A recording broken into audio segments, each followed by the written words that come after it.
That was them just guilt tripping him into ignoring his emotions and PTSD, not dealing with his problem. Would you rather he die? Because if white base No, goes down, they're all gonna fucking die. I get that, but like, have other people capable of doing any form of defense. Oh, they did. They all died.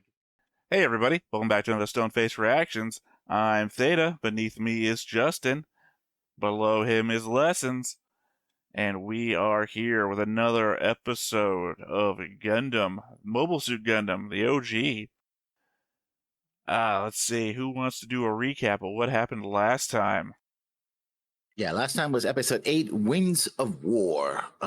Some of the refugees has petitioned to be dropped off on the ground on account of they're tired of being bounced around and not being told what's happening. Bright uses this as an excuse to attack the Zeon forces on a temporary ceasefire. The Gun Perry, which is a big transport, goofy-looking transport, transporting the refugees, also secretly unloads Amuro's Gundam and has Flash, a Zeon soldier. Kai Shaiden's gun cannon then descends to the ground to lure the enemy. The Gundam attacks from the rear of the lake with a pincer movement after being chased away, and thinking that young mother would be killed by the Zeon forces. And Bright's building strategy unfolds. And the day is one? It is one day. They survived. They answered the question, will they survive? And the answer was, yeah, they did. Yeah, I don't know who they're asking that, actually. No, well, at the end of every episode, it's like, would you survive? It's like, well, it's not saying, would you survive? It's like, can you survive? Or it's like, that's what I'm saying. Who are they asking, though? Yeah. Us, the viewer? Yeah, my heart's not that weak. I can survive. I've been doing it for over 30 years. How old are you? Over 30. Over 30? So you weren't alive when the show came out, though. No. So you weren't surviving. No. I was not. All right. He wasn't even vibing back then. We weren't surviving. All right, well, we've got the board over here where we've added a few more people, and I've rearranged a couple of people. Namely, I've moved Smith and Pello. Hair, I believe, is the running gag from Lessons. Yeah. Down over here, more in line with the other civilians that were on the ship, or now not on the ship. True. And of course, their little friendship here with the Zeon, Big John. I will explain Guile being here in the same fashion that I explained the first time I watched this episode. They name drop Guile in the attack. We don't see him on screen, but they tell him to retreat. And when I originally made the board, I of course make this as off of the behind the voice actors, the images that they use for the characters that they voice act. Mm-hmm. And that's the image for Guile. So that's why I put a big old question mark over him. Obviously, I know who he is now, but that is the existing train of thought from last go around. Is he gonna challenge Ryu to a fight in an American airbase? That's no, because you see that's how that's spelled, Guile. Yeah. He's obviously going to challenge Ryu to a fight. Also, I can't imagine Guile having that haircut. That's actually Guy Y'all. So he's just saying hello. But of course we have Bobson here, who's been in the command chamber with Garma all the way up here.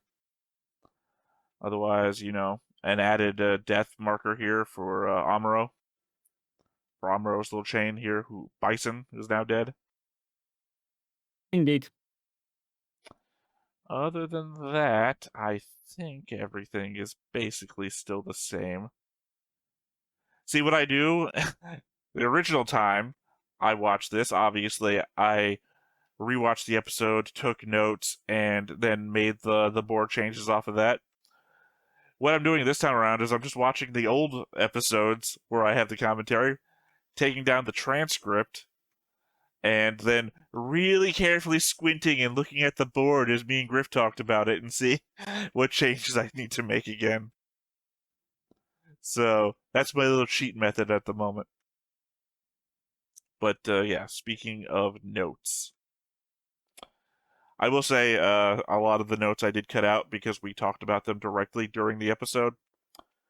I think specifically, obviously, a lot of laughter to be had about Amuro passing out and then doing the whole jerk stick motion thing. But Lessons was quick. Well, Lessons was quick to defend him in that moment, and one of my literal thoughts from that episode was the fact of how respectable it was that they had previously talked about the fact that it would be so many G's as to kill an adult, and it's Amuro who's doing it, who's himself a child, basically. So the fact that he survives through it is less than a laughing matter.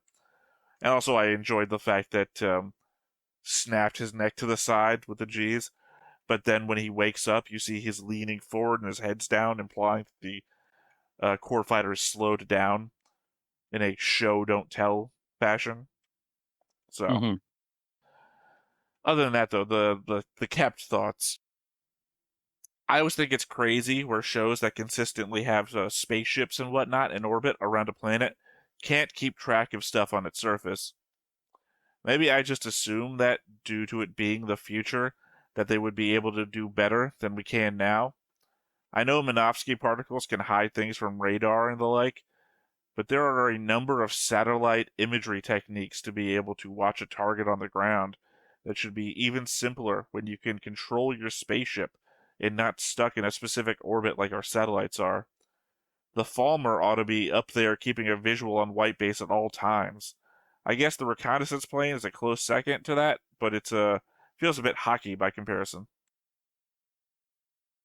Well, I think I stated that last time, and it does brush up with Justin Wu, but it's not technically because we've seen it already in the series that the space around Earth is contested. We already had that. We had that debate though as well about the fact that the Falmer is up there not being contested. So what's the last time they talked to the Falmer? Like 3 episodes ago, 4 episodes ago? I don't know, 1 or 2 episodes ago. Because remember the shuttle comes down from the Falmer. Yeah, but after that they haven't. They haven't last episode, in fact, actually. Because remember, the shuttle gets into the fight with the core fighter, and that's where the shuttle comes from. No, the shuttle took off from the base on the ground, not from the Falmer. Well, I'm pretty sure the Falmer is still up there. Somewhere, but well, that's because that's where Dren comes from. Dren comes from the Falmer. He doesn't come from the ground. No, but he was piloting the shuttle. It was him and Shar. They landed, and now they were on the base, and they took off from a ramp. Yeah, they even had a whole thing where they had the ramp. So. I'm saying that implies where the Falmer is then. But something I brought up when I originally wrote this was the fact that the first thing I thought of was that Will Smith movie, Enemy of the State, where it's literally the movie just filled with satellite images of him running around on rooftops and shit.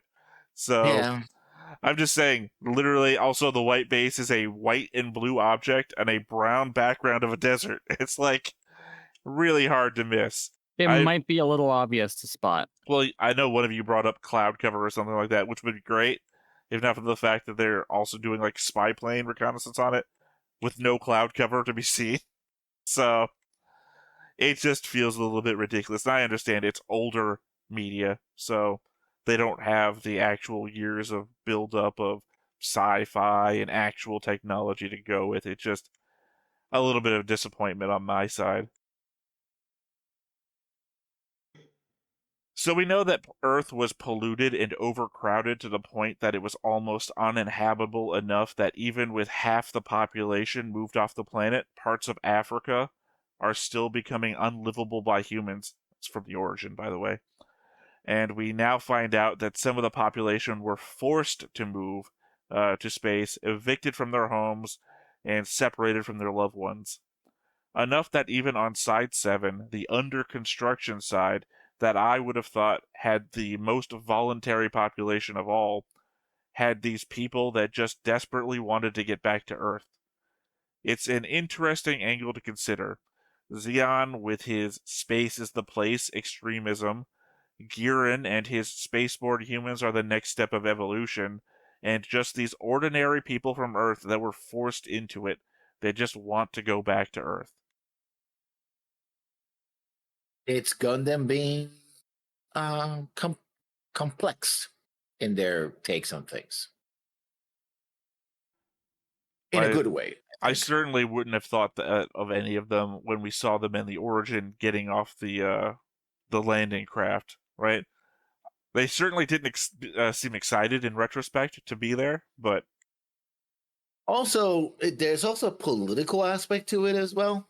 If you do have more recent Earth citizens, there's a good chance, not a guarantee one, of course, that they will side with Earth. So if you have a political situation, you put more people that are more friendly to you, ostensibly, even if they got forced out of their houses, their homes. So that's something you have to weigh in. Versus the people who already have been there, right, and are like, oh well, we grew up in space. We have no connection to Earth other than the policies of the Earth Federation. We want to go our own way. You know, it's. I don't want to give credence to. It's no, the I don't want to give a lot Lucia. of yeah, I don't want to get credence to certain things that are happening right now that I interpreted that way. Well, we don't see a lot of democracy on the sides, so it's really not even like an election interference, like moving a lot of people that'll vote your way. But I was saying it's more of a Ros Lucia Zeon sort of thing, where it's third generation colonists versus new arrivals. That you feel like, well, my dad was born in space, I was born in space, we are Spacenoid now. My interests are beholden to what has happened here, versus a new arrival is like, well, I would like things to be different, and I only have my current experiences to deal with, so you should change to accommodate me. It's a very interesting view to kind of think and figure out what resolutions are possible on the scale that that's being dealt with.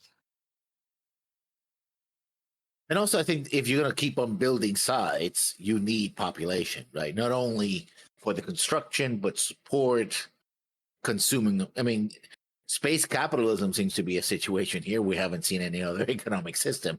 Ergo, you need consumers as well. Well, again, it seems more of a product of the death of the Earth than it does. I don't know. Economics is not the word I was going for when I originally started talking, but my brain's got out in the middle. It seems more of a product of the fact that a lot of Earth is becoming uninhabitable, even before Operation British. So the fact that there's like a lot less workable farmland, and now we have occupation areas where people aren't going to be able to work who would have normally worked menial jobs that would have produced things, you know? The irony, I think, is that Operation British, as brutal as it was, and I'm very much on the it was very brutal and it was a war crime side, could have done a bit of a reset on Earth, like the dust and the fact that you have a massive depopulation. You don't have all that, continued environmental damage once it's settled, right?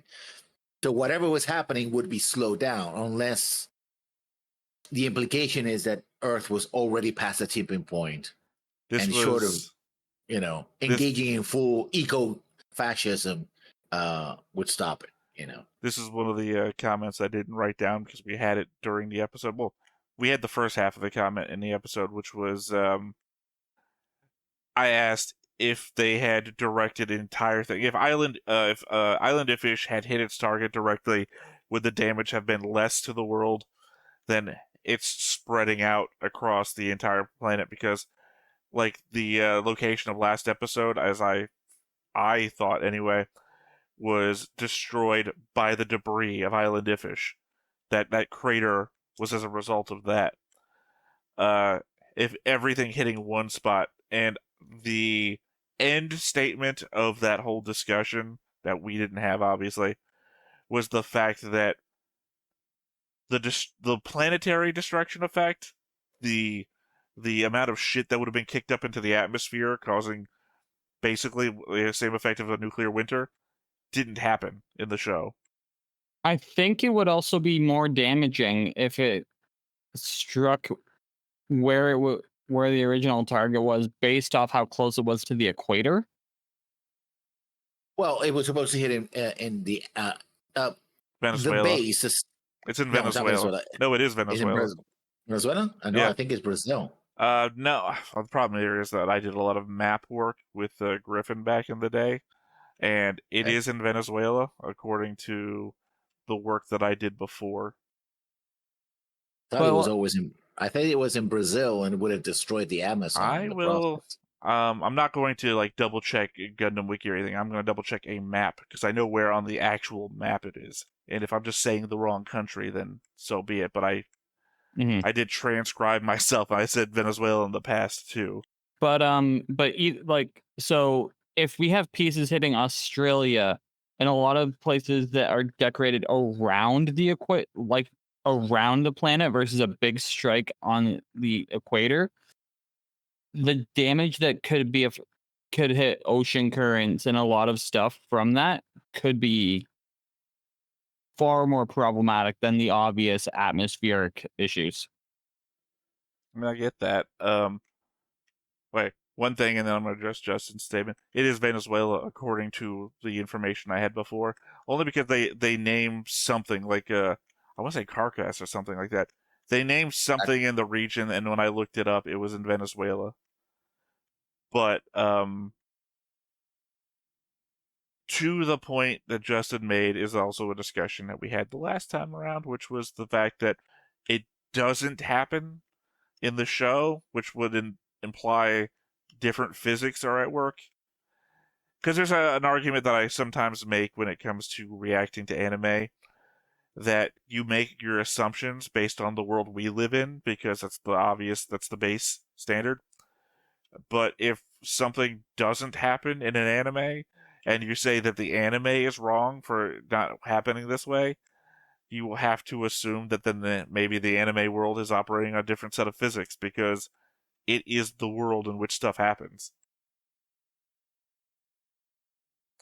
So again, the fact that we didn't have years of nuclear winter, the sky was filled with all the dust and debris and smoke from all the fires across the world of this horrible world event, and in fact 7 months later we're looking at blue skies. It is an oddity. Indeed. But I guess my last statement therein is that if I'm wrong about Venezuela lessons, you cannot tell me. So just keep that in mind too. I'm pretty sure that I'm right, and I ran through 17 episodes of the original series thinking I was right. So Okay. it becomes not only a Justin rule at that point, it becomes a Theta rule as well. You can't tell me if I'm wrong. You can just wait till we get there and say, "Ha! I fucking told you." So just hold that in your back pocket. It's not a really big point. We already kind of saw it in Origins anyway. Well, you know what? Actually, I'll jump to my third note here because it actually revolves around locations. So that way we just get into that one. We didn't talk about this last time, but they mentioned locations in the last episode, like Great Canyon and Mid Lake, that when Griffin and I watched, had speculated that those were the Grand Canyon and Lake Mead, which would mean that they must have been moving east from wherever they came down in California. That's another comment I don't think made its way here, that we thought they landed in California, which makes sense if they are headed towards Venezuela, the location of the Earth Federation base that Zeon was targeting with Operation British. I mean, in the last bit, when we see Garma waving at a crowd, one of the things that he says that he was taking over the North American continent, and it looked like he was having a parade in the ruins of LA, basically. So, oh god, there's two things here that I want to talk about, but one is implicitly a Justin rule, so I can't do anything here. There is a confusion between knowledge that the show gives us and knowledge that I know from a different source. One is implied visually and in the medium, and the other one is implied in text-based and does not collaborate with the information of the show that I have seen. So that is the confusion, but it doesn't, I will say it doesn't have anything to do with the Venezuela thing. It has more to do with Garma-related stuff. So I think I suspect where you're going with that, but yeah. Anything more to say would be Justin Rule, so I can't bring that up. But yeah, know that when Griffin and I were watching this, we were also reacting to the manga of Witch from Mercury, Vanada's Heart, I believe it was called, where we were also trying to figure out map locations based on stuff in the manga. So it was a big thing that we were on at the time. Looks like Garma has become the master of combat intel. Char's had so many more fights with the Gundam, and even snuck into Luna 2 to gather intel himself. But it's with just a few fights that Garma's got all these write-ups on it, and is making discoveries that shock even Char. I do love, though, that Char is far beyond some Saturday morning villain that tries to do the same thing over and over again. He's like the raptors from Jurassic Park, constantly testing for weaknesses until he finds a place to strike, both with his allies and his enemies, as it turns out from Origin, as we know. Yeah, I mean, Char is out for one person, Char, basically. In any other cartoon, he would be the Starscream, but he's well above that. I cannot do that impression. I can't put him as the Starscream because he's too effective. You can't. Did you watch the movie? When Megatron gets ruined by the initial fight, Starscream takes over. That might be the movie, but in 90% of media Starscream is in, he's good at planning, but can never follow through. I put it this way: Starscream wants to be a Char, and he's way below that. That's what I meant. Normally, that kind of character would be the Starscream, but he's playing his own game. So, oh God, hold on. Let me see if I can pull a deep cut here. No. I guess the better example would be Cobra Commander. Yes. Because Cobra Commander does get sidelined by, God, I can't remember a snake guy's name. The hover chair, not hover chair, hover. Yeah, it's the thing that came to my mind is his shout in the G.I. Joe movie. Cobra. Which is, no, he has a specific shout when he comes out. In the second time, he is introduced in one movie, but then G.I. Joe, the official movie, he gets one that's pretty ridiculous. I can't remember his name because I didn't give a shit about him. I was always a Cobra Commander guy. Serpentor, yeah, that's right. Yes. Yeah, because they always refer to him. The main guy from the movie is always like Serpentor is going to be in charge. Anyway, yeah. Yeah, because they literally made him to be the made from the greatest generals and leaders of human history. It's a shame he loses just as much as Cobra Commander does. Okay. I've got that. I know the example I was looking for. Char, to me, gives Baron Zemo. Baron Zemo is never the scariest guy that you go up against. He's never the obvious fear. However, whenever anybody tries to match up against him, they go, oh shit.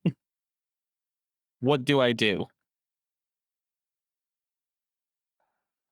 I don't know. That's the vibes I get. I mean, that might be fitting. I just don't have that much connection to Baron Zemo to know. That's right. Baron Zemo to me is that guy who danced in the Marvel TV shows. I have no connection to the purple face mask guy. So, especially MCU, but they carry him over very well from the comics. What they did, the Avengers beat every single force they went up against up until him. The Avengers did not beat him. Black Panther did. Mm-hmm. Because what he did was he took their greatest strengths and just said, "Okay, flip it. I'm just gonna play off what you fear your coworker is gonna do."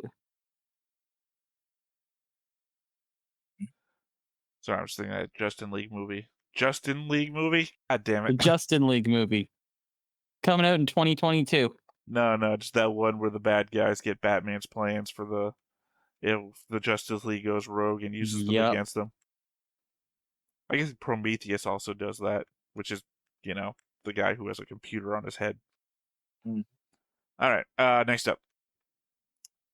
Kai tends to be right a lot of the time, but it's how he says everything. He hasn't yet adjusted his attitude to the situation he's in versus how he used to run things back on Side 7. He was kind of the leader of his little group, and now everything's been taken away from him. I feel like he's just making observations and asserting what little control he has over his life by pushing on other people. Even after he gets punched and apologizes after making a snide comment, he still punches down by yelling at the kids. The real-world experience of being in a fight versus sitting on the sidelines commenting about it has also scared the shit out of him, which I gotta believe is going to be a major turning point. I wouldn't be surprised if he has an emotional breakdown at some point too, and I think all this slapping and punching is just going to rush him towards it. I mean, unless he just slowly changes over time as a result of it, it just feels more likely a response would be he's going to explode while explaining himself and why he is the way he is. Very well said. Also, I mean, the thing is that it also highlights the fact that he's a civilian in a military situation. And in a military situation, there's a very big difference between telling your commanding officer, "Sir, have you considered this option?" versus, "Yeah, I know you're a piece of shit and I don't believe you." Ha ha. Because that would get you court-martialed. Well, I think the difference here, and I think no this matter how accurate you are, by the way. the difference here, and I think this is something I can speak to on Justin's behalf here because we watched Gundam Seed. That when you compare it to say Gundam Seed, where they're volunteers on the ship until they become essentially drafted, in that here's your papers explaining why you were civilians serving on a military ship and how you're going to get out of the military now. In that we've drafted you and now we're letting you go as to explain why you were here. And they're like, no, I think we're going to stay. We're going to get rid of that out part and just be part of the military so that then they have to start respecting the military stuff. Versus these people who are just volunteers. Kai is a civilian just wearing a uniform saying whatever the fuck he wants to say because you can't court-martial me. I'm not in the military. Well, times of war can change things. Just give me a moment. That's so in that case, how would it be handled if they did have to punish an action of Kai's? Just be ready to say that again. Of course. My nose is so fucking itchy today.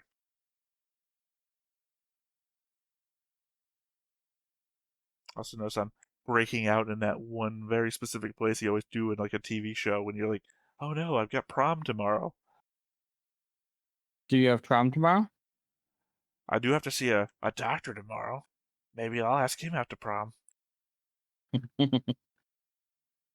So I wear a face mask everywhere I go these days, so it doesn't even matter. All of this is covered.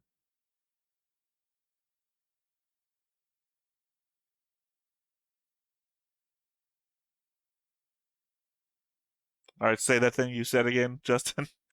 How do you think it would be handled if Kai had to be punished and or reprimanded? Send him to the break. Then if he doesn't have if he's not technically military. Send him to Not the a break. problem. No, send him to the break. I mean, when you have a military situation, he could still be court-martialed. Well, he's on a military ship, but he would still unless he does something very specifically to hinder them in a combat situation, he'd still be beholden to a civilian authority. But you could still hold him the same way you would hold anybody else, because if he was a disruption, send him to the brig. That's what the brig's made for. Yeah.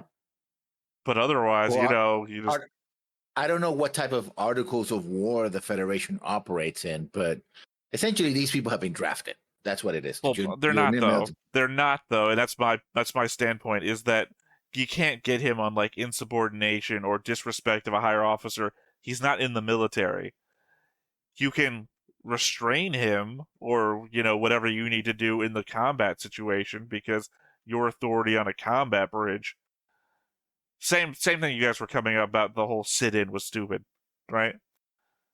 That they're obstructing a military operation. In that case, he's a civilian obstructing a military operation. No, I think the problem is that you don't understand when you are at times of war. Oh, never come at me with that. The laws of war apply. And I don't know exactly. It depends. The problem is we don't know exactly how the Federation operates or what conventions and what regulations have, but they could have a law of war situation where the military, it's martial law, right? My counter to Military- your argument is the fact that on Luna 2 they were kept with the civilians. They are not drafted. They're not military officers. They're still considered exactly. civilians. We don't know what if anything regulations are, but I would suspect that if they really wanted to push the issue, they were like, oh, martial law, you're in the military control. You don't like, court martial him or I'm not arguing that couldn't happen. I'm saying that hasn't been shown to us, and I feel like the show wouldn't skip that.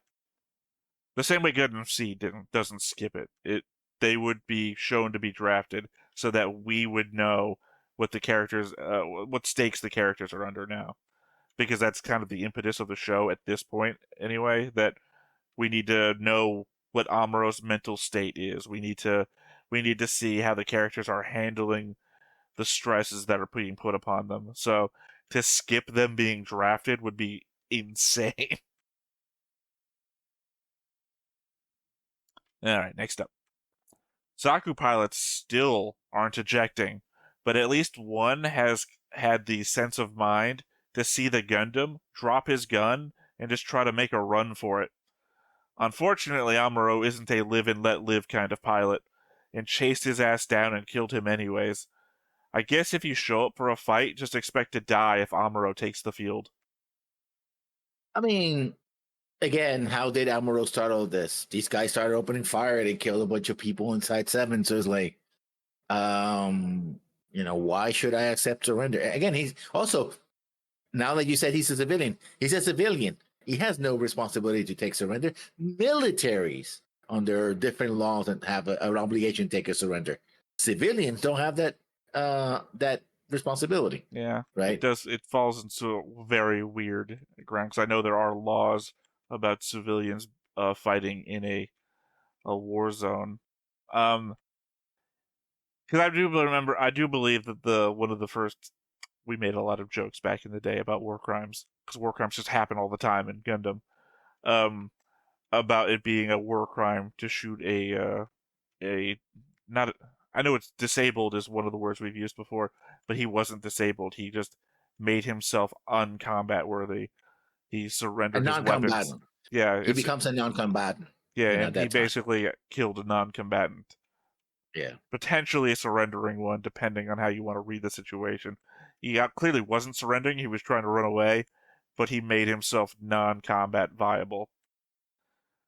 But yeah, the argument that Amuro was a civilian, so technically, I guess just murder. What? Pretty much.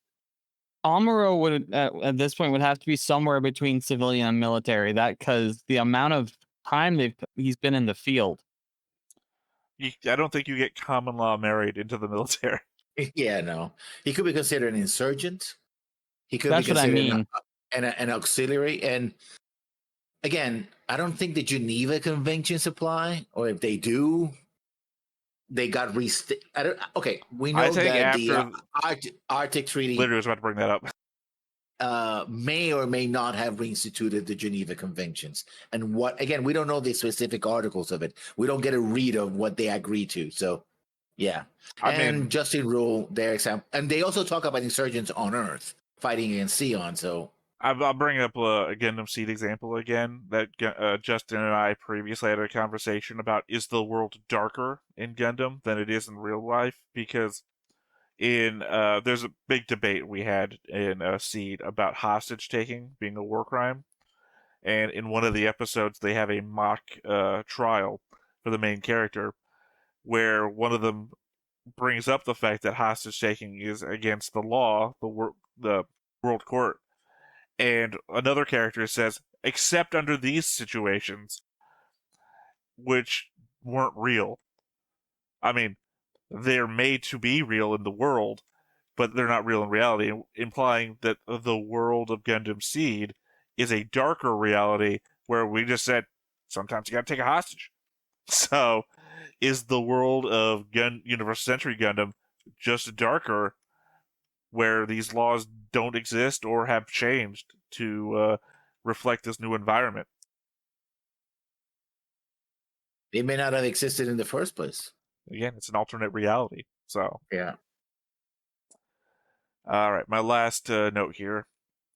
When Amuro is fighting Char, Core Fighter versus Shuttle, Amuro seems to get a painful flash when Char goes to fire on him. I'm getting reminded of when Lala helped Char in his fight against Aga. Just like in that fight, it might have been Amuro dodged in that moment, but more than that, he calls out Char when he's firing back. I think that's how he knows it's Char. I mean, conceivably, there could be any number of shuttles in the air right now that could attack him. I just want to throw out there that there's a heavy Justin rule applied to this comment, that I deleted a large number of it because Griffin and I knew a lot of stuff about Gundam before we started watching Universal Century. So I've edited a lot of that stuff out just to point out that, hey, there was a flash there, and suddenly he knew Char was in that shuttle. Interesting. Kind of like that time that Char had that flash and threw a guy through a wall. Kind of like that flash that time when Lala helped him dodge a thing in that fight against Aga. I'm just pointing fingers, that's all. These things seem oddly connected. Yeah, I think Lesson's a little bit more tied by that Justin rule than the rest of us, but Like they said in the comments of Macros Plus, man, Lessons is really holding it in. I think they were also asking me to ask you for spoilers, but I mean, that's not going to happen. Indeed.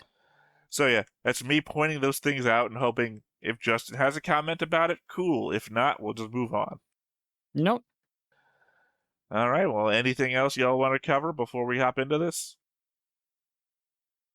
No, I'm good. Yeah.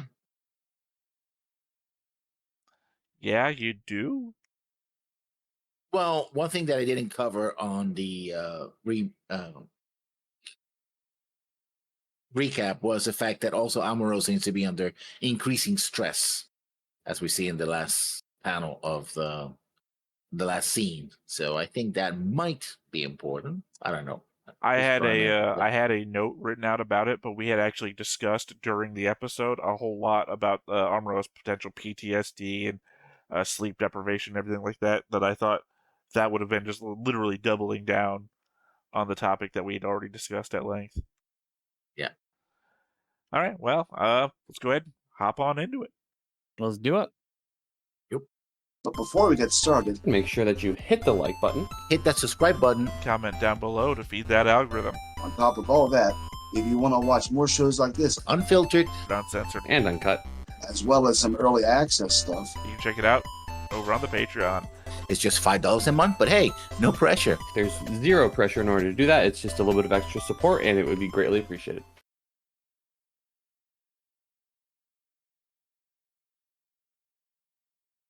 That was a bit loud, Was it? at least on my part. I typically run my my TV down to like 20 to 10 range. My volume was also slightly reduced. Well, annoyingly, I've also realized while I'm doing the sound editing that sometimes my TV sound is loud enough that I can kind of hear it in the background of my own recording, which is horrible. I don't have much I can do about that. Other than, I guess, watch the show in complete silence, just read the subtitles.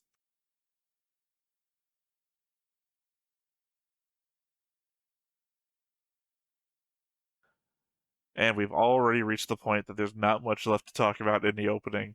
Yep. Yeah. Other than, I guess, possibly Reach for the Sun. Nope. Sorry. There we go. No. Yeah. Well, he's seizing his power to know that it's Char in the cockpit. I was going to say they're just big fans of the Polyphonic Spree. Light and Day, my favorite song of theirs. I don't even know how many people would still know the Polyphonic Spree. The Light and Day made its way into the soundtrack of Eternal Sunshine of the Spotless Mind. But I have to watch that movie. I've seen a lot of gifs about it, but I haven't watched it. I had heard the song before then on, I think, old Conan O'Brien. Oh, there goes that eagle or hawk or whatever. Yeah. Well, it's gonna live, right? Potentially, Side 7 has no air anymore. We have no idea if anyone went back to, like, fix it. Or did the Xeon bother to capture it or something? Oh, we blasted a hole in it. I mean, they might have. If they think Operation V, I think it was V, if they think Operation V was headquartered there, they might have taken it for whatever the research base was. I mean, it would have been smart. And tried to find that super, what was it, super napalm? Yeah, Something like that. Might have been stored there. They used it there. Gundam.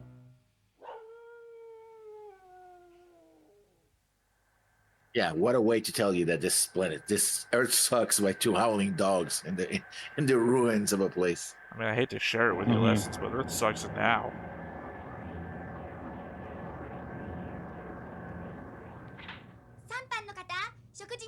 Also, we got an explanation in the Discord, I think, of how the white base actually flies.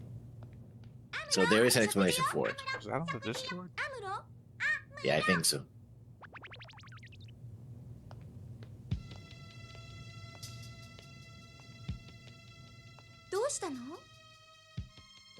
To doing my morning reps, I decided to rest. Let me lay in my bed with my hands over my head. The fact I'm wearing a wife beater has nothing to do with the fact that I slap women. そのくせ眠ろうと思っても眠れないしさ。セイラさんに相談してみようか。お医者さんの卵なんでしょ、セイラさん。うるさい He's a な。 doctor. いい加減にしなさいよ。アムロらしくない。モビルス I think ー we ツで assumed 戦 it's う a 方が doctor. よっぽど僕らしくないよ。この間の戦争で大人はみんな死んでるのよ。年寄りと若い人が戦わなくちゃならないのはジオンだって地球連邦だって同じじゃなくて。そのくせやめなさい。 I bite my thumb at thee. We're him biting his nails? Okay, T-Bolt. 連邦軍はもっと新しい兵器を開発しているんだよ。それが完成するまでの間、敵の目を引きつけておく。おとりなのさ、僕らは。考えすぎよ。休んでる方がいいわ。I think he wants to suck his thumb, but you know, he's like, I'm too old for that, so I'll bite my nail. 無線入りました。参謀本部からか。よし。こちらホワイトベース。防衛軍本部通信解読回廊アルファガイン。アルファガイン了解。 Give me that.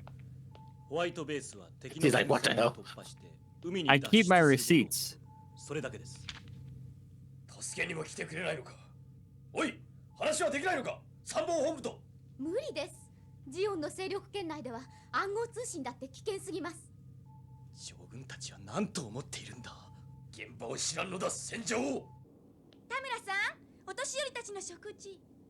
だってよ、何の証拠も俺たちにはつかめねえだろうに。言いがかりだよ。俺ばかりうまいものを食べてる暇あるわけないだろう。それにしちゃお前の顔色が良すぎんだよ。貴様 Blaming a big guy for being big. なぜアムロとリュウだけ俺たちの食 Guy 事より still 量が passes 多い bully んだよ。 mentality. ライトさんの命令だ。 True. 正義のパイロット並みに扱えってな。俺たちだって戦ってるんだぞ。兵隊の食事のカロリーは作業量によって決められてんです。ここで言い争わないで、カイさん。ブライトさんなりリード艦長に言うべきだわ。まさか。Yeah, Kai, don't be a dick. いいものあげる。はい。頑張ってね。キッカー。みんなには内緒だ。 He's right there. She beats out Pedro for the most recent adorable anime kits. 武器弾薬はそこを突き始めているんだ。今度大きな戦い I があ don't ったら know. 支えきれ。分かっています。だからどうし He's て more proactive. 考えているんでしょう。生き抜くだけなら簡単だよ。 Yeah, but that's not Does what made him a proactive good make him kid. more adorable? Being an accurate kid was made him a good kid. リード注意。 The character. さっきはごめん。いいのよ。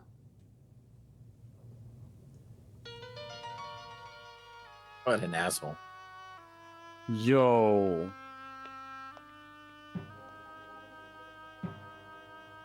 一緒に食べよう。いいんですか。すみません。 He stole a little bit of your bread. Here, have a whole meal. だったらこんなところで食べさせるな。アムロ。だったら That dude deserves to be hit. You don't take food from a kid. 無意味ではなかったはずだ。一人一人戦い I mean, they're the easiest best people to take from, so if you're gonna take food, might as well take it from a kid. ハヤトとセーラは機銃の手入れに回っている。パトロールを出しましょう。アムロ、パトロールに出動することを命ずる。ブリッジに上がってこい。何をしている？急げ。 Raw tomato? Ugh. I don't think that's something I would eat unless I'm really hungry. Raw tomatoes are fine. Yeah, but they don't seem like something I would just eat out like that. I have to slice it at At least least. put a little salt on it. I mean, Yeah. salt maybe, but I'm just saying, like, there's nothing wrong with a raw tomato. It's tomato. No different than actually a sliced tomato. They taste the same. It's a little more juicy, I guess, to bite into.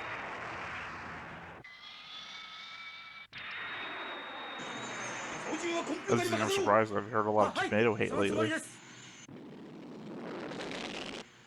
し、そのまま俺の木にフォローさせるようにコンピューターをセットするんだ。了解。 I love the fact that the trained military personnel is like, this jet isn't. I'm not good at flying this jet, and the teenager's like, I got it. ガルマ、君が行くこともなかろう No, に。 the guy who's giving the instructions is a trained fighter pilot. 家族のいない君にはわからない苦労さ。 Ah, burn! 出撃するぞ、各員。 Also, どうした？敵の戦 I 闘機 guess です。 true, we did kill them in the origin. ガルマ、発進は中止だ。戻れ。 By which I mean actual Char family. 戻るんだ、ガルマ。 Char mom and Char dad, Yeah. リュウさん、なぜ攻撃しないんです？ who ironically are actually ガンを Char 見つけたっていう now. のに。 They were an explosion. コアファイターがあと6機もあればガンを攻撃するんだな。30秒前の映像だ。ただのパトロールだ。だとすれば木馬はかなり焦っている。焦っている？木馬がパトロールを出すなど初めてだ。弱点があるからこ That's そ right. The Trojan horse is making 我々の動きを聞きたがっているん mistakes. なるほど。小物を相手にせず本命を叩けばいいというわけか。よし、敵のパトロールを終え。 There goes the wing for some reason. I think meant to imply the tightness of their よ turn. し、コアファイターのガンキャノン。 Yeah. ガンタンクへの完走、急げ。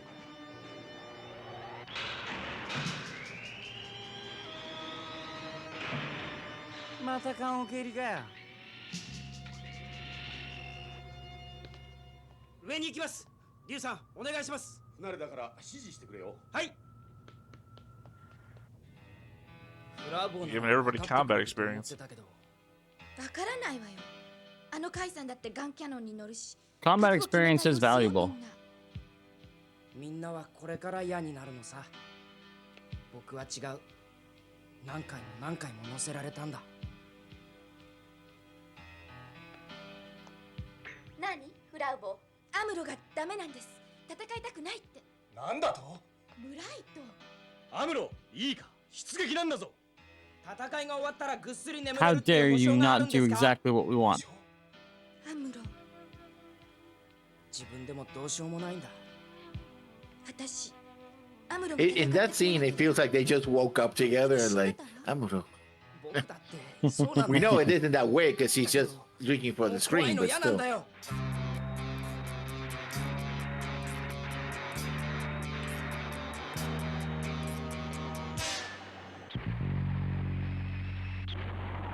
It's almost like you have to take the child's emotions into account before you just keep on sending him out to kill people. やれやれ、戦力ったってこれだけかよ。ブライトさん。すぐガンダムも降りるわ。戦力的には自信を持って。いいわね。へえ、セイラさんは気休めがお上手で。アムロ、貴様なぜ自分の任務を果たそうとしないんだ。ブライトさんはなんで戦ってるんです？今はそんな哲学など語っている暇はない。立てよ、おい。 You're gonna やめてくだ have さい to. よ。そんなにガンダムを動かしたいなら、あなた自身がやればいいんですよ。何？できればやっている。貴様に言われるまでもなくな。僕だってできるからやってるんじゃないんですよ。 To be fair though, Bright should go out in it. Why not? 殴ってなぜは Yeah. 貴様はいい。 Why shouldn't I hit 気 you? 分も晴れるんだからな。僕がそんなに安っぽい人間ですか？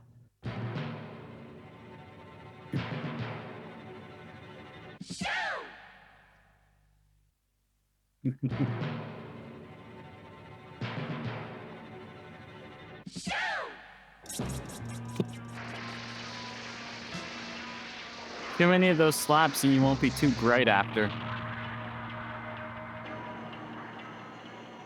左翼に新しい変態だ。リュウ、気をつけろ。おう、はいこそ前に出過ぎて打ち取られるな。あと、弾は少ないんだ。よく狙えよ。了解です。さあ、聞こえるか。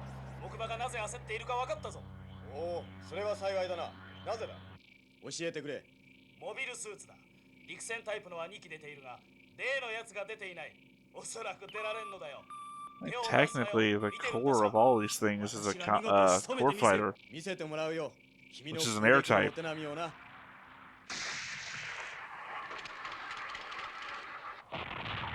当たった。左のエンジンに攻撃を集中しろ。ガンキャノン、ガンタンク。 Sure love the super accurate way we've built into the pilot this thing.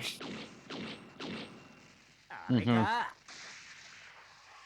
It's good enough for a cruise liner. It's good enough for the high-tech weapon of the Federation. Well, the high-tech weapon just shoots cruise liners. 親父にもぶたれたことないのに。それが甘ったれなんだ。殴られもせずに一人前になったやつがどこにいるものか。もうやらないからな。誰が二度とガンダムなんかに乗ってやるものか。アムロ、いい加減にしなさいよ。しっかりしてよ。情けないこと言わないで、アムロ。 Okay. アムロ、今のままだったら貴様は虫けらだ。それだけの才能があれば、貴様はシャアを超えられるやつだと思っていた。残念だよ。 Not my dad. See, arguably, if he was in they're the all military, crazy. you think he could do more to アムロ、 Amuro ガ than ンダム just に操 hit 縦 him. 方法の手引き書ってあるんでしょ？私ガンダムに乗るわ。自分のやったことに自信を持てない人なんて嫌いよ。今日までホワイトベースを守ってきたのは俺だって言えないアムロなんて男じゃない。私 I think I dislike this more than the cockpit explosion from Seed. アムロ、悔しいけど僕は男なんだな。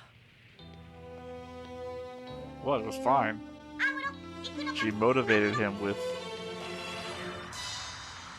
Yeah, it was the airplane style motivation. リュウさん、敵はホワイトベースしか狙っていません。 No, that was them just guilt tripping him into ignoring his emotions and PTSD, not dealing with his problem. Would you rather he die? Because if White Base No, goes down, they're all gonna fucking die. I get that, but like, have other people capable of doing any form of defense. Oh, they did. They all died. Beginning of the episode, all the adults are dead. All the combat people are dead. Adults and elderly children are it. 対空戦闘大丈夫ね。アムロ。はい。試してみたい戦い方があります。ガンタンクとガンキャノンには援護を頼みます。伝えておくわね。当てにしてるわよ。しかし見事じゃないか。ガルマ大佐の I like right in the back and go like, 親の七光で大佐になっただけの人物ではないな。調査よろしいのでありますか。我々は見ているだけで。いいだろう。援護が必要なら呼び出すと言っていたし、下手に手出しをするとプライドの高い彼のことだ。後で怒られるしな。この距離なら無線は使えるんだろう。はあ、ミロフスキー粒子の濃度は変わりませんが、このくらいなら音声は入るはずです。それならいいじゃないか。私だってガルマに叱られたくないからな。Up to no good. I mean, we just saw him disconnect something, so obviously up to no good.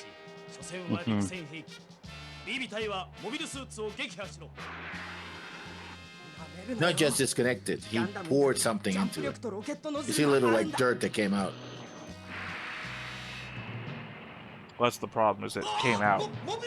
It's a very confusing scene. Yeah. The animation was not top notch then. It's easier just to think that he disconnected something. The effect is the same. 無線解除だ。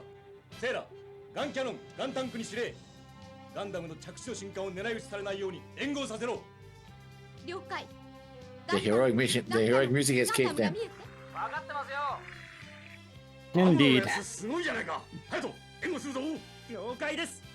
ドップをテイクに入れさせなければいいんですね。ドップはこれ以上近づけさせん。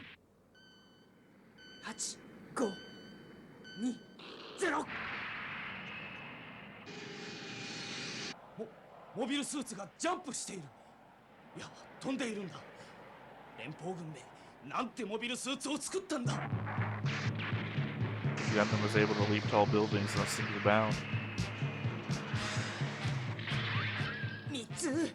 That's how Ryo almost died.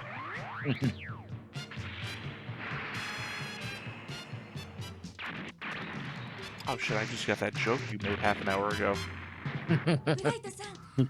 I forgot we had a character named Ryu on the show. The whole Guile thing. Yeah. ア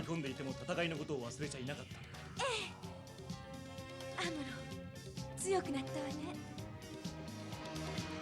God. Now I'm Oh, more in man. love with you now. Yeah, She's Amuro is clearly just a obviously had a punching crush bag on him the right whole now. time. I know, but I'm just that's kind of the joke.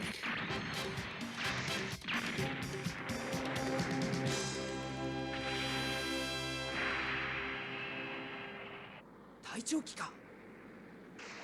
この化け物が落ちろ落ちろ。これは。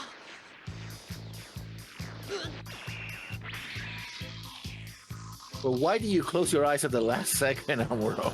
No He wonder doesn't you want to missed. see himself kill somebody. ガウ、聞こえるか。俺だ。モビルスーツだけを木馬から引き離す。ガウの射程距離に入ったらモビルスーツを撃ち落とせ。逃がすものか。 Yeah, he doesn't accept surrender. It's like, yeah. 射程距離に入ったとも知らんで。ガウ、撃て。モビルスーツを。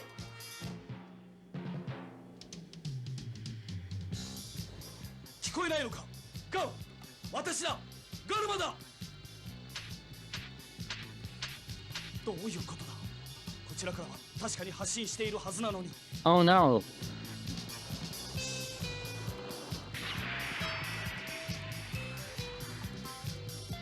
しゃあ、しまった。あ、連邦軍の輸送機。 Out of nowhere. そこのモビルスーツ、聞こえるか。山を越えるとガウの餌食になる。ホワイトベースに戻れ。誰だ。何でもかんでも知っているようだが。こんな汚れで All right, 接触 so 不 we 良を have 起こして当たり前だろ。 a new 一 force. 生懲罰の覚悟をしておけ。貴様も貴様だ。そう思うよ。レーザースコープで戦いは見ていたはずだ。私の連絡はなくとも手の打ちようはあったろ。だからガルマのプライドを傷つけちゃ悪いと思ってな。私のプライド？ただ見ていろと私に言っただろう。それにガルマの腕ならあの程度の傷は難なく切り抜けてくれると信じていた。You know, the minor damage of missing a wing. まあ残念なことは、敵の輸送機を撃墜しようとしたとき、ガルマの木と一直線上だったので撃てなかった。すまんな。いや、わかればいい。シャ。So in a way, it's kind of your fault. Yeah. リード中以下のサラミスの乗組員、避難民の病人など35名は引き取ります。ホワイトベース、モビルスーツについては何の決定も知らされておりませんので現状のままです。なお、今までの戦闘記録はレビル将軍の命令によりコピーをいただき Oh, that asshole. しかしマチルダ少尉、わかりません。なぜ僕らも船も現状のままなんですか？さあ、レビル将軍はホワイトベースが現状の戦闘を続けられるのなら正規軍と同じだと言ってました。今は連邦軍だってガタガタなのですからね。私だってレビル将軍の依頼でここまで来ただけです。参謀本部とは関係ありません。で、次の補給は受けられるのですか？さあ、このジオンの制空権を脱出できれば It's not like we can send a Federation transport 連 anywhere. 邦軍にもあなた方を見捨ててはいない人がいることを忘れないでください。 If they're in Xeon airspace, isn't this excessively dangerous for this Federation ship to be here? Yes. ありがとう。あなたはエスパーかもしれない。そんな。頑張って。はい。Some kind of esper? What's that supposed to mean?「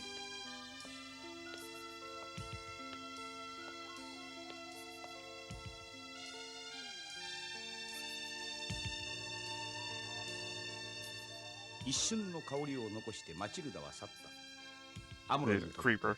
それは初めて知った女性の香りであったのだろう。 Yes, the Al Pacino movie. Hooah!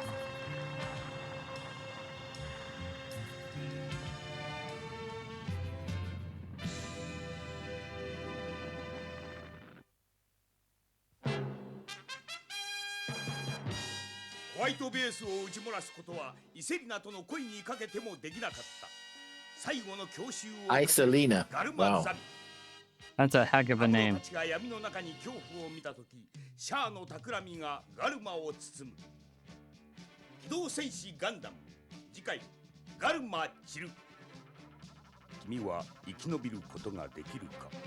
Will you be able to survive the wait until next episode? I hope so. I hope so. I mean, I just don't know what the implication is. Because again, I don't know who the narrator is talking to. It'd be different if it said, will they be able to survive? Because that'd be a different issue. Mm-hmm.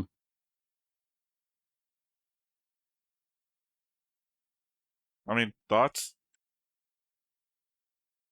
That was my least favorite Gundam moment from everything we've watched.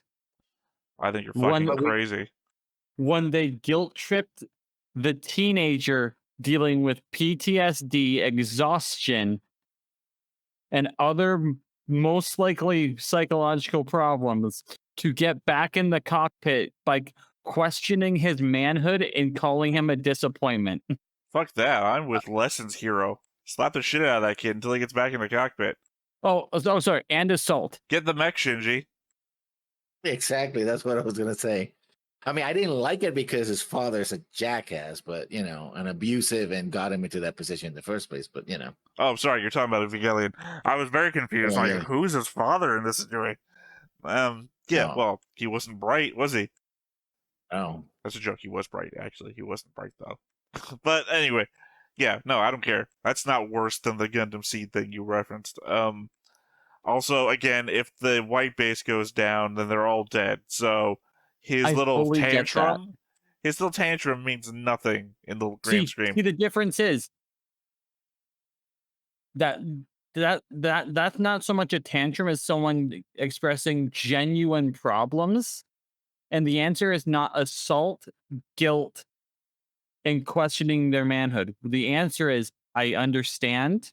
However, we need you to do this, and we will deal with this afterwards. When But it if was this goes down, we're Technically, it's dead. battery, but still. when it was the situation when he was talking to Frau, that was the I'm having issues, I'm having problems, I'm trying to discuss this.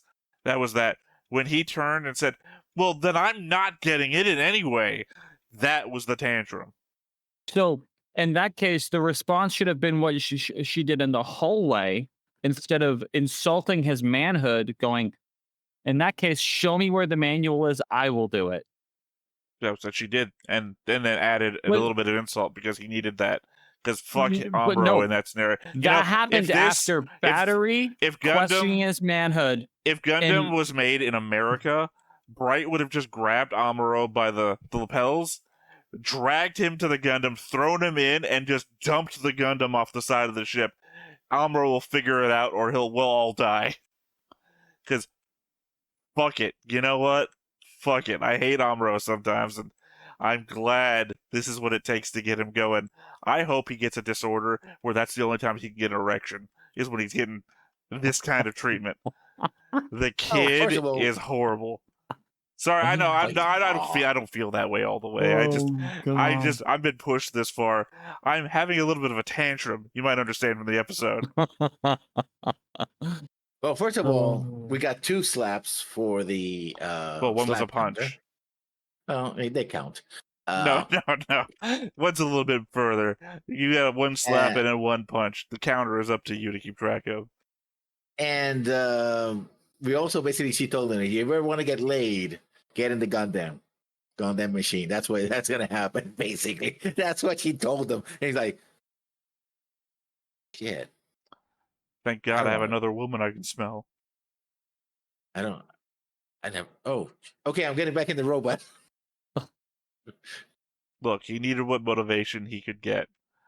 Frog was in the room. She saw that Bright tried physical intimidation, and apparently Amuro was a little bit immune to that, which I guess good for Amuro, because, you know, if you let them beat you and win, they're just going to keep beating you. So, sort of a win Also, for Amuro there.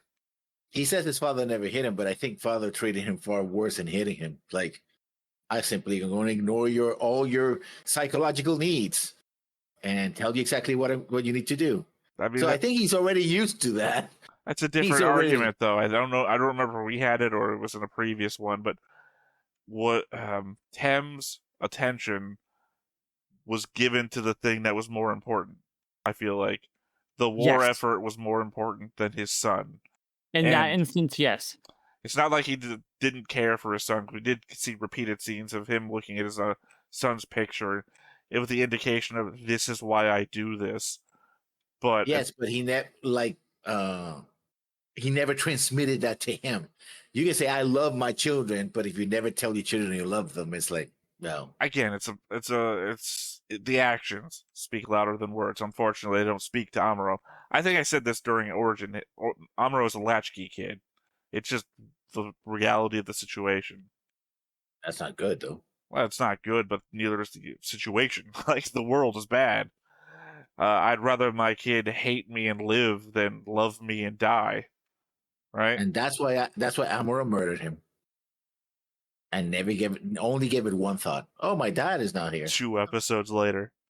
Where is my dad? Oh, I hope he got out of there fine. Oh, he got out of there. That's something. He made an escape, sort of.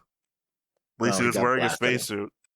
Mm-hmm. Again, that's why I get the question mark around him, because we got a whole, hey, Ryu was floating in deep space for a long time. He just showed back up. So, possibility. Exactly. We didn't see him blow up like every Zaku pilot has so far. It'd be different. Yeah.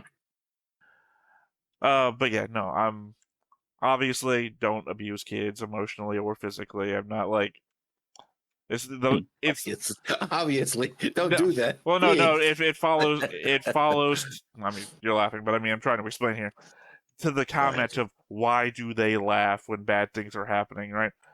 I can separate myself from the reality because he's not a cartoon character, he's an anime character.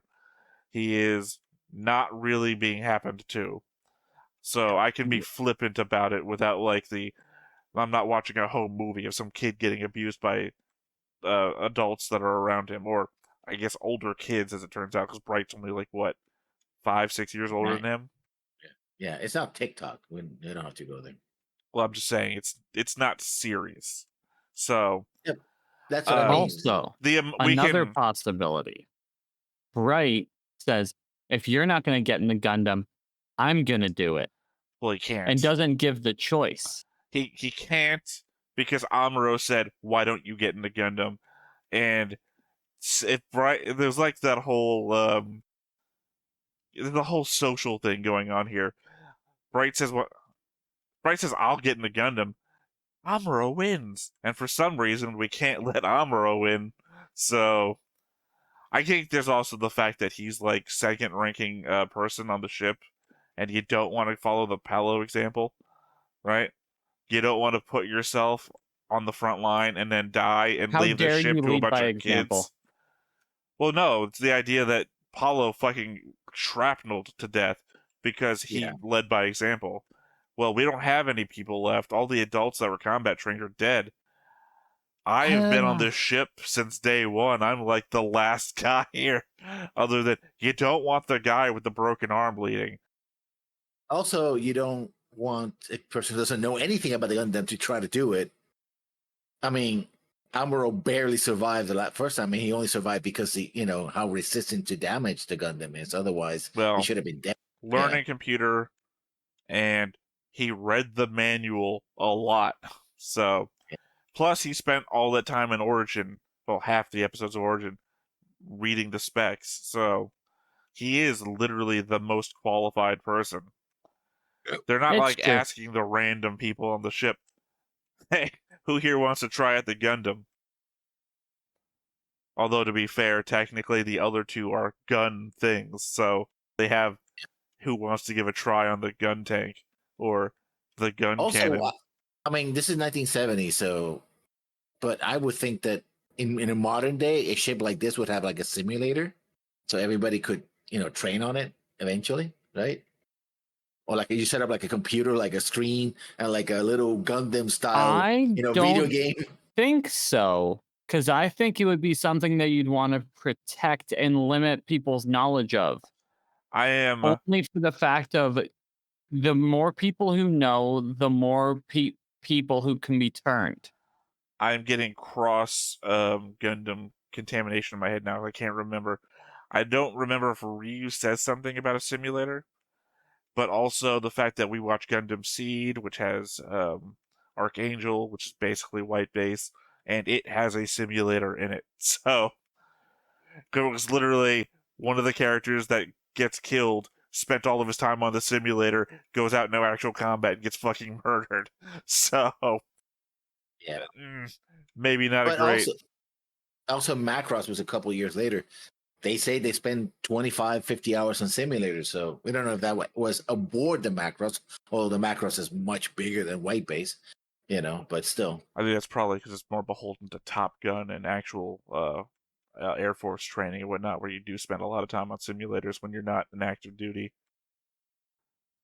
I don't know. Like I said, I'm getting cross-contamination in my head. I can't remember. I want to say that Ryu said something about the experience he's had flying fighter craft, and he said something about simulator time. In fact, even Amuro said that as well. They got asked, "Oh, what do you?" And I think it was last episode before that. Like, "Oh, what's your experience?" Like, I had like 10 hours in the simulator. I was like, okay, so they have a simulator here, unless he can run simulations inside the Gundam. Yeah, I was about to say that since we know it has a complex computer system inside, it might be capable of doing, war games stuff. Yeah. Anything else? Anything else we want to bring up about the episode? Nope. All right. Well, once again, I have been Theta. Under me is Justin. Beneath him is Lessons. We've been Stoneface Reactions, and we will catch you next time. Bye-bye. Get him the Hey everybody, thanks for watching another Stone-Faced Reactions. If you have an idea of another video we could go ahead and watch, go ahead and put it in the comments down below and we'll add it to the wheel. Be sure to like, comment, and subscribe and let us know what you thought about this video, what parts you liked.